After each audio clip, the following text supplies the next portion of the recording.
Welcome! In this explainer, we're going to deconstruct a really cool modern horror story. We'll break down exactly how it uses ancient folklore and, some really bad character choices to build up that suspense and sheer terror.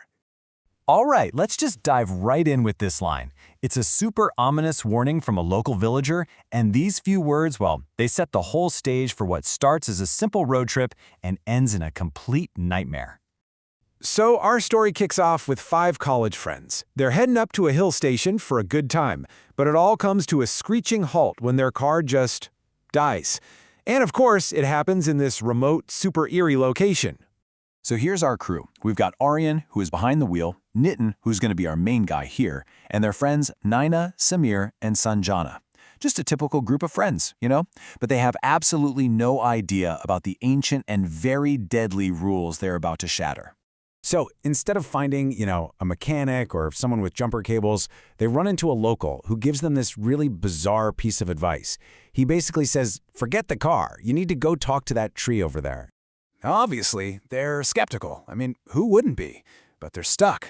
So with pretty much no other options, they reluctantly follow his strange advice. And this moment, this is their first brush with the supernatural. And it plants a very dangerous seed of curiosity in one of them. And here it is. This is the story's big hook.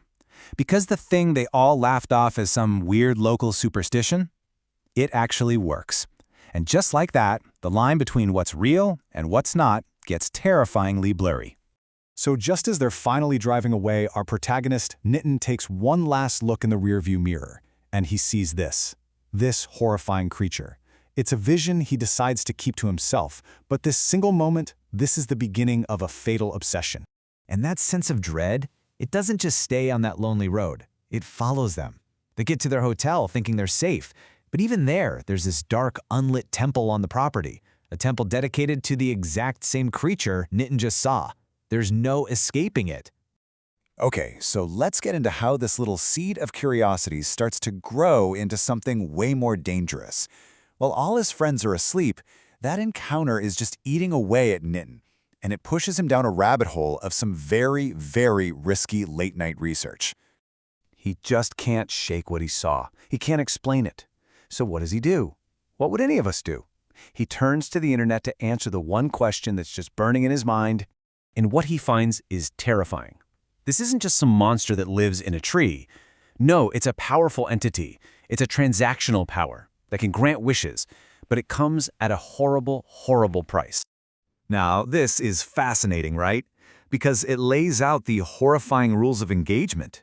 See, an animal sacrifice, that's just step one. That's how you wake the Betaal up and make your request. The real price, the much higher price, that's demanded later. So, you see, the really crucial thing here is that Nitin's journey into this whole mess isn't just one bad decision. It's a very deliberate 4-step descent. He goes from being a scared observer to an active participant in some really dark magic. And what's fueling all this? Well, it's jealousy, plain and simple. He's jealous of his friend Aryan, especially because they're both interested in Sanjana. So Nitin decides to use this new, dangerous knowledge he has to seal a pact. In blood. He does it. He crosses a line he can never ever uncross. He performs the ritual, and the supernatural response is immediate and absolutely chilling. The chicken's body just vanishes, leaving nothing but a pool of blood behind.